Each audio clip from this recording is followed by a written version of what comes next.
Hey, Jana, how are you? I'm great. How are you, Dr. Escobar? Good. This is just a weird, bizarre time in my life, in our lives. It's We have no reference. Hmm. Our daily life changes by every Hmm. 6 hours. It's a new way of seeing life, and so it's just very interesting. And as you Hmm. know, you and I dedicate ourselves to fertility patients, and their lives are anxious as they are. And Yeah. now with this uncertainty, I just don't think as Americans we are mentally prepared to deal with uncertainty and to have a lack of control, Hmm. and it's a big challenge. Yeah, um, it's and you know it more than I do, it because is. this is what you do every day. It Like is. Yes. Norma entered the hospital and it's just like, I'm Dr. Escobar, and whatever, Hmm. and then now I have to get screened. So the Oh, whole hospital wow. is screening me every Wow. day. I've been told which patients I could see and which ones I cannot see, and Yeah. how I should see my patients and how they should come into the clinic. This changes all the time, so we try to guide patients, and by the time we have a protocol, it changes again. So there are Hmm. just Hmm. uncertain times. Hmm. Um, and look at you and I, we live 5 minutes away, and we're practicing social Yes, distancing. we are. And we have to video conference for the health of Hmm. you and I and just our community. And you're an expert on telemedicine, and by next week I'll be an expert. So I hope I can get tips from you. I know, I know. It's so true. And it's so much has changed. It is weird times. It's uncertain times. I mean, everybody's worried about what's coming next and when it's going to end. I mean, I wake up every morning and I'm like, is this over yet? And I Yes. think that's really hard for people to cope with. Yes. Yeah. So what are you hearing on your end from your patients? Cause I So know I you're right there think on the front line. yes. So I so a lot. So first of all, I have all these like little questions I kind of want to. I've been following you on social media, and you do an amazing job, and you Thank have you. a most fabulous book that several of my patients have just complimented, and it's been very helpful for them, Oh, and good. your podcast and everything. And so, but I guess I saw a post that you did the other day, and it really struck a chord. And so I'd like to talk about that. And so, how do you what are clues for a person to know that they're anxious, or that they're someone around them is anxious, Mhm. or that their partner is anxious? So kind of let's start with that. I think everyone's feeling it right now. And I think it's showing up in so many different ways for different people. Like I feel it differently than you probably do. And there's going to be days where we know that's what we're feeling. And then there's going to be other times where we don't know that's what's going on, and it may just come up in our behavior, like how we act. We may be snappy. We may get headaches. We may have stomach aches. Our appetite may be off, like not sleeping well, waking up really early. I've been like, at first I was waking up at like 4 a.m. and just couldn't go back to sleep. Yeah. Yeah. Same. And And so, at midnight, I can't. I'm like wired, like yeah. it's just. Yeah. I was like, well, this is weird. And so it's like, it just changes everything. And when your biorhythms get off, everything just feels different. And so, yeah. So you have to identify what you're feeling. And I always say, go to your body and kind of map your feelings in your body. So again, some people it's in their head, it's headache. Some people it's in their chest, tightness, heart rate racing. Some people it's short of breath. Some people, just there's lots of different physical symptoms. So figure out what that is for you personally, because everyone's different. What is it for you? The micromanaging part struck a chord, Oh, yeah. when you mentioned that. So I want you to talk about that. Absolutely. So what happens with anxiety is that we lose control. We feel the sense of uncertainty, like we don't know what's going to happen. And so in order to control that or to feel better about it, we start controlling things and, micromanaging, kind of making tasks, schedules, and planning everything out and really getting rigid in how we want things to go. And I've always say they're doing a certain amount of scheduling and planning and controlling, doing things you control is fine. It's good. It's just when it crosses the line is when you start to freak out when it doesn't go the way you want. When you just you lose your temper, yeah. So that's kind of when it gets into micromanaging, and you might start feeling like you want to pull your hair out because it's not going the way you expect. So then it's feeding into the anxiety because it's actually telling you that you have more to be anxious about, which then feeds the uncertainty and makes you feel more uncertain. So it's this cycle that we have to break in order to feel better. Otherwise, we're going to continue to feel better because uncertainty isn't going to end tomorrow. So I think that's a great leeway to go into kind of then question number 2 is how do you, so once we recognize we're anxious, we have, many of us have kids used to be at school, now burning out energy, now they're at home. We used to have these outlets to even going to the grocery store that just can't be done right now. It just, everything builds up, and then if you turn on the TV or look at your phone, you're bombarded with a problem that every 6 hours doubles in size. And so what are tools, what are tangible things we can do? What are your recommendations for us as we spend more time at home? Is that going to create more conflicts in the house or not? But how can we help ourselves and help the people around us? And what can we do to make the most out of this new way of living? Yeah, well, you want to take mental breaks and give your brain the ability to rest and just have active rest. Because like you said, we're overstimulated, we're overwhelmed. It's novel. And so we're trying to process this brand new situation and our brains don't know where to go with it because we have no memory, no file to pull and go, okay, got this. I know what's coming. We don't. And so it creates a lot of anxiety. So remind yourself of that your brain's still trying to process it. And what you're probably going to find is a lot more people are taking more naps or they're just exhausted by 3 o'clock. And that's just because your brain is processing a ton of new information right now and trying to adapt and adjust to it. So let yourself have that zone out time and that brain rest where you just zone out, stare at the ceiling. You can do relaxation exercises, anything that just helps you to just completely zone out. So that feeling when you start to zone out, you're kind of staring off into space and people want to break you out of it, the trance. Don't break out of it. Just totally stay in it because that's your default mode and your brain is actually sort of going back into that resting state so it can reboot and refresh. And we need that. What are things that people can do at home to help themselves get into the zone or a zone? Yeah. So one thing that research shows that going into nature, even in your backyard, can help. And spending time around animals helps too. You can exercise. That can also help just as the start of disengaging your brain. You get into your body more. You can do some sort of yoga from home. You can do practice some breathing even. I mean, it can be as simple as just breathing in deeply for 4 seconds, pausing, and then letting it go for 4 seconds. So some breath work. If you're on Instagram and you see those images people are creating where you can breathe with it as it grows and then release those are neat. So do those because we know that has a physiological effect and it really can help. It seems like small things, but these small things add up and they make a major, major difference. And what you want to do is continue doing it. And so I have something called, it's the 5, 10, 20 rule for people to remember. And I'll just start today with the 5. The 5 is 5 minutes of what we're talking about, zoning out, deactivating the brain, active brain rest. And you do it just by chilling out, trying to clear your mind, exercising, going to nature, do some gardening, downshift. So those are some, even people are doing art, or just a puzzle, putting a puzzle together. People, trust me, it's actually more productive than you think because you're giving your brain that time to reset. And then you will be more productive when you can come back to your work. And how can we, how about other tools to deal with other people's anxiety?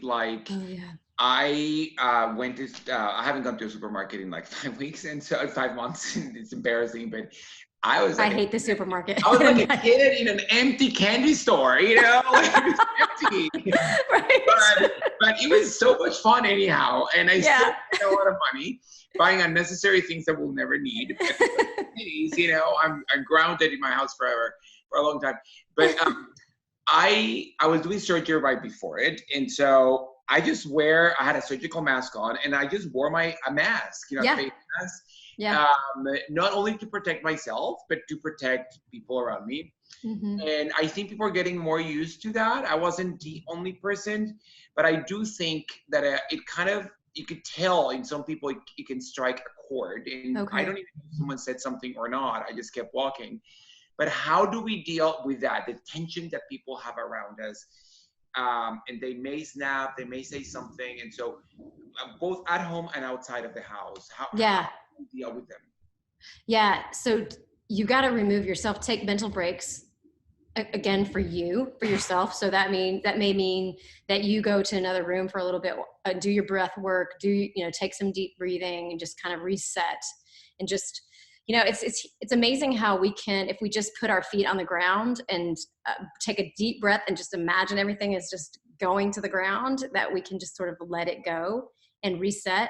The other thing you can do is put on one of those sleep masks for about 2 or 3 minutes, because 60% of our stimulus that we take in from our environment comes from our eyes. So if we just put a mask on for about 2 or 3 minutes, that can really reset too. Again, or 5 minutes, that 5 minutes I was talking about, that can be your brain's reset as well. And it's amazing how it works. If you have small kids at home, you might want to go, and honestly, it's a joke, but go to the bathroom, just lock the door and just turn out the lights, put a mask on, whatever, just take a break for 5 minutes. And not just one time a day, but constantly, every time you need it, every time you feel that build up in your chest or that headache or the I'm getting tense, I'm clenching, I want this to work. Then you go, okay, I'm going there. Let me take a break. And so the more you do it, the more your brain changes and you can do it automatically. Now, dealing with other people, and again, we can't really control their behavior. No, Yeah. We can't control their behavior. We can only control ours, but we do know that the calmest emotional brain in the room will in a weird way make the other more excitable brains calm down. So if you can calm yourself down, you're actually going to see that effect on your family as well. Yeah. Very, very good. I truthfully tried not to hear what people were saying, but I'm sure 1 or 2 people said something, Did they really? About the mask? Yeah. It's just a bizarre time, not necessarily just the entire thing. I mean, it's just, I don't know. And so, but it's just kind of like the entire handshake thing. I want to say with patients a week and a half ago, was kind of hard to not be so close to my patients, and it came both ways. This week was much easier. There was an understanding, a societal understanding of distancing, and that a week ago was bizarre in some situations. It was. So I think we're all get sensitized a little bit, which is good, to change. But it's a lot of change happening a little bit too fast. Yeah, it is. And I want to say one more thing, though, about what you were saying, because I hear what you're saying, which is that you're almost feeling this judgment, like we're all handling this in different ways. And some people are wanting to wear masks. And frankly, I was going to go out today. I ended up not, but I was planning on wearing a mask for the same reason you did. And that should be okay. That's what you're doing. That's your personal choice. But I think it's important that we not judge each other, because we're all going to handle this differently. We have to do what's right and best for us and our family. I have a child at home with mono and with asthma, so I'm being extra careful. You've got young children at home. We're all going to have different situations. So the more we can be compassionate with each other and understand, and less judgment, I think that's really important right now. Super. Now I want to transition into, for fertility patients, to just acknowledge that you may have a fertility issue is a big deal. To share it with your consciousness and with your spouse, it's a different level. And then to decide to, maybe I need help, and reach out and perhaps even make it to the clinic, it's a big step. And then you made it to the clinic, and then you have your preconceptions, and then you're allowing yourself to get tested and perhaps consider treatment.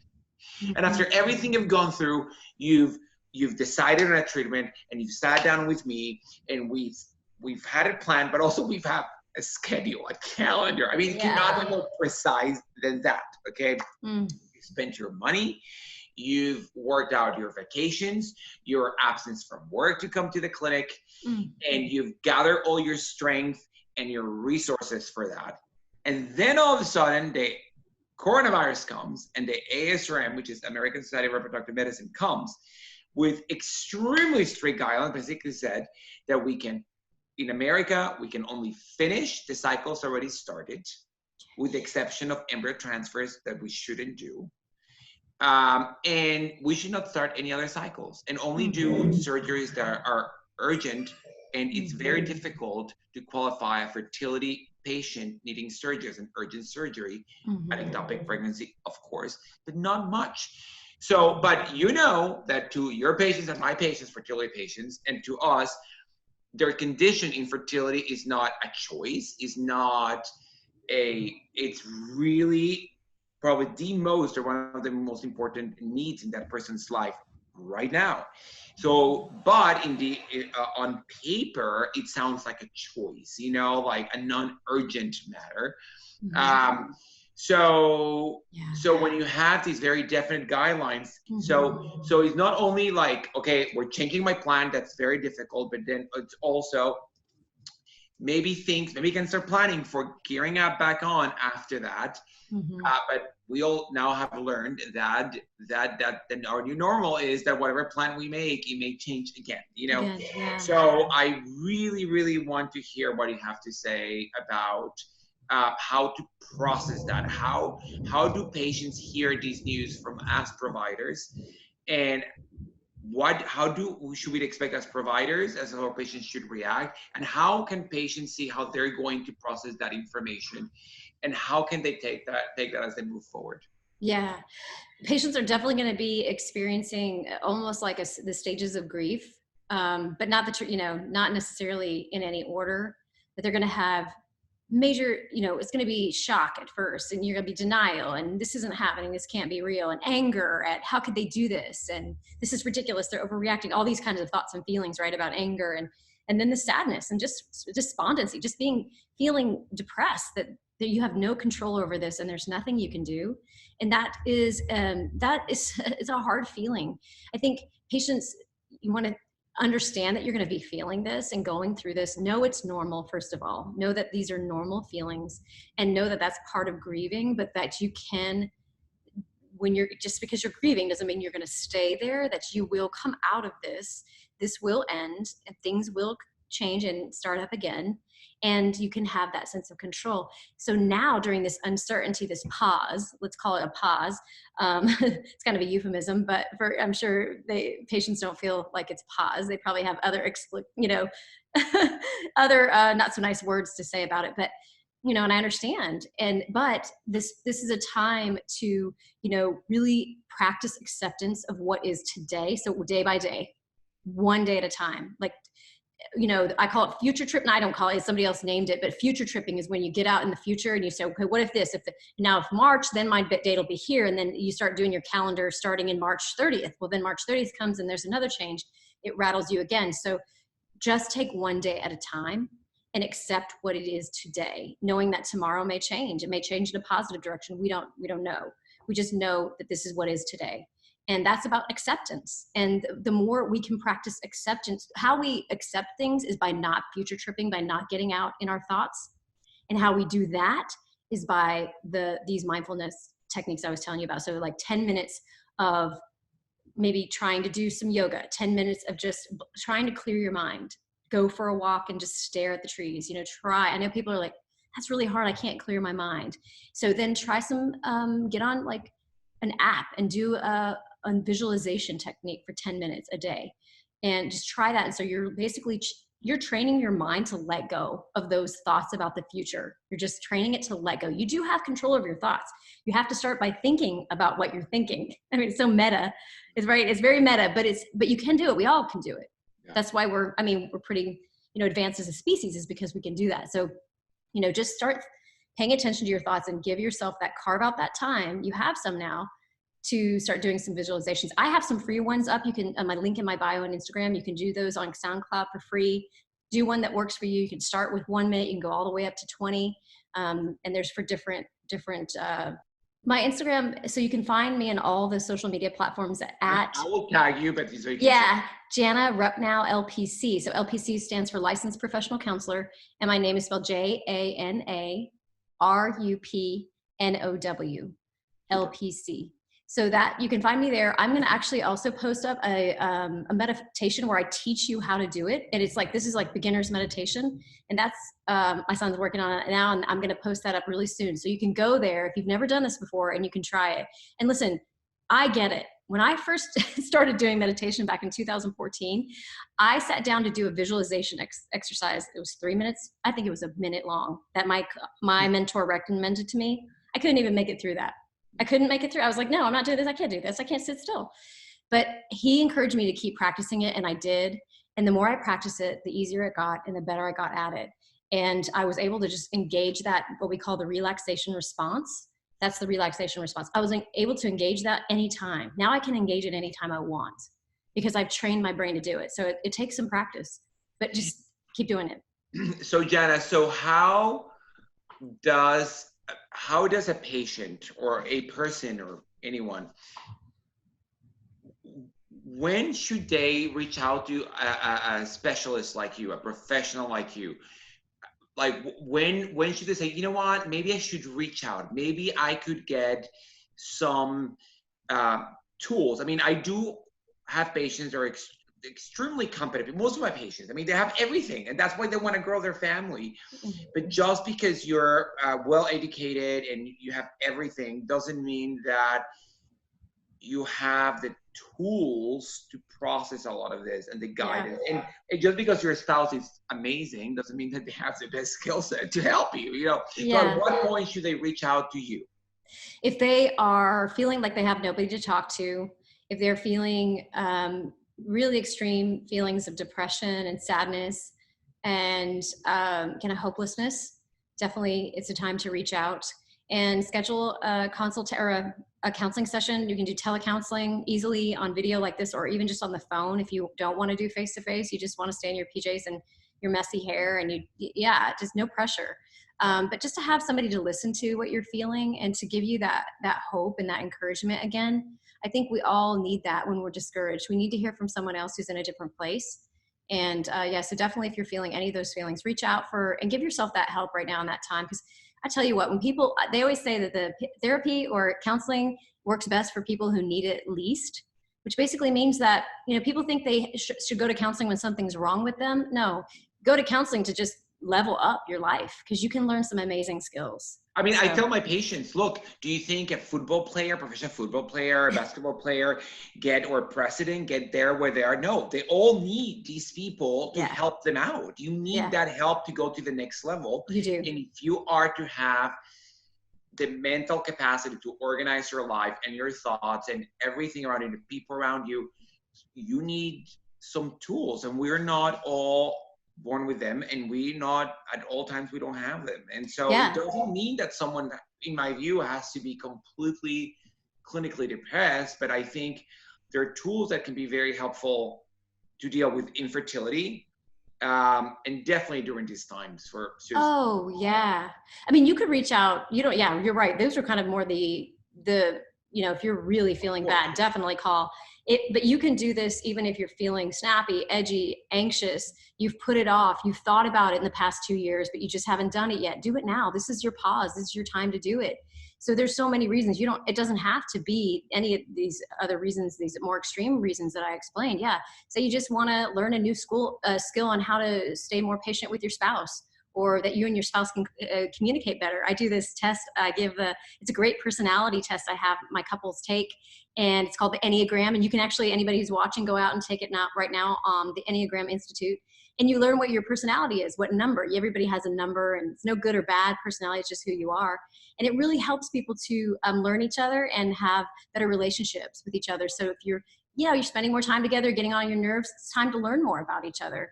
There's so many reasons to reach out to me besides just some of the more extreme feelings of sadness. Yeah, absolutely. Super. Well, Jana, I think you're amazing. And like I've said before, you're the queen of video conferencing and telemedicine. And I hope to learn some of your tips because I tell you what. I started doing Skype counseling and marketing for it before, 10, 15 years ago, or 10 years ago, basically. And now it's really taking off.